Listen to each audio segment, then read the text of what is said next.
It has been also narrated that at the time of Muawiyah, the sky was dry, the land was dry, the plants were dying, there was no water, etc., etc. And as we know, at that time, the Muslims do a prayer, Salat al-Istisqa, a prayer they raise their hands for Allah subhanahu wa ta'ala, asking Allah subhanahu wa ta'ala to send some water and some rain.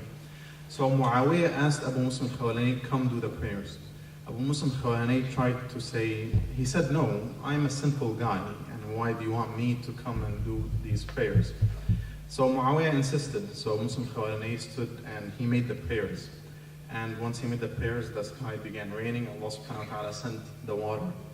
And everyone went back to his home. So Abu Muslim al-Khawlani stood there and made a dua, saying, oh Allah subhanahu wa ta'ala, Muawiyah put me in a high status position that will feed my ego.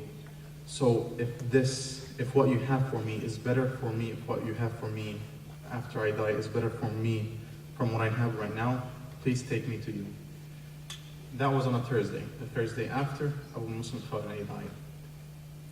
So keeping that in mind and looking, how did this all start? So as we mentioned, he was living in Yemen at the time of the Prophet ﷺ. He tried to see the Prophet ﷺ 3 times. 3 times he went from Yemen to the Medina to see the Prophet, and every time he's not lucky to see the Prophet.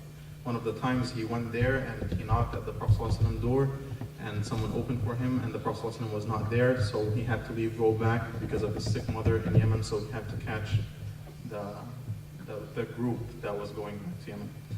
So the last time his mom died and he went, that was the 3rd time, and he went, he said, okay, now I can go see the Prophet ﷺ and spend all the time that I want. He went in, he walked into the Medina, asked the companions of the Prophet ﷺ, where's Prophet Muhammad? They told him the Prophet ﷺ passed away.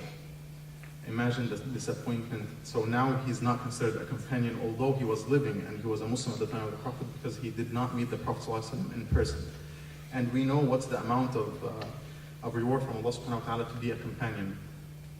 So he said, when he heard that the Prophet ﷺ died or passed away, he said a very profound meaning, or that was, if I may, that was the first declaration of a concept that we as Muslims living today have a big misconception about. He dispelled that in one sentence and he lived by it. What did he say? He said, أَيَظُنُّ أَصْحَابُ مُحَمَّدٍ أَنْ يَسْتَأْثِرُوا بِهِ دُونَنَا فَوَاللَّهِ لَنُزَاحِمَنَّهُمْ عَلَيْهِ حَتَّى يَعْلَمُوا أَنَّهُمْ قَدْ خَلَّفُوا وَرَاءَهُمْ رِجَالًا. A rough translation means that did the companions of the Prophet ﷺ believe or think that Muhammad, the Prophet ﷺ, is for them only? No, by Allah, we will compete with them to be among the closest to him, to the Prophet ﷺ, till they know that they have left real men behind them. What does this mean? It means that it's a race. And some people are going to take the 1st and 2nd position. Some people are competing for the 3rd and 4th. We as Muslims now, when we talk generally to Muslims, they say, I mean, do you compare us to the companions of the Prophet? And these are the companions. Who do you think we are? We always settle down for the 3rd, 4th, not even like 3,000 or 3 million, 4 million. We never think that we should compete for the 1st and 2nd position. We should compete with Sayyidina Abu Bakr and Sayyidina Umar. Sayyidina Abu Bakr, Sayyidina Umar, and the rest of the Sahaba, although we know that we can never be like Sayyidina Abu Bakr and Sayyidina Umar, because the Prophet ﷺ said the hadith that the best of my ummah is Abu Bakr, and then the 2nd best of my ummah is Umar. But we can still compete with the rest of the Sahaba. We can compete with the Prophet ﷺ, with them to be beside the Prophet ﷺ on the Day of Judgment. That's the same concept that Abu Muslim al-Khawlani thought about. That yes, it is a race, and I'm not going to settle down to the 3rd and 4th. I'm going to compete on the 1st and 2nd. I'm going to be with the Prophet ﷺ on the Day of Judgment. So if it is a race, then, and Allah subhanahu wa ta'ala says in the Quran in many verses in the meaning of that, it is a race.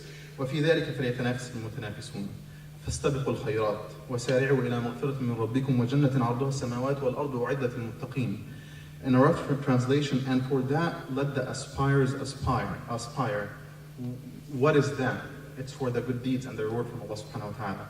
And the other verse, then strive together as in a race towards all that is good. فاستبقوا الخيرات.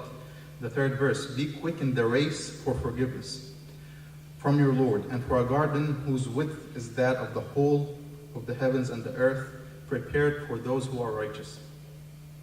So it is a race. Now we know that in this life it is a race. Some people might say, no, we don't want to be in that place. We're just going to sell it for whatever we get. But before we say that,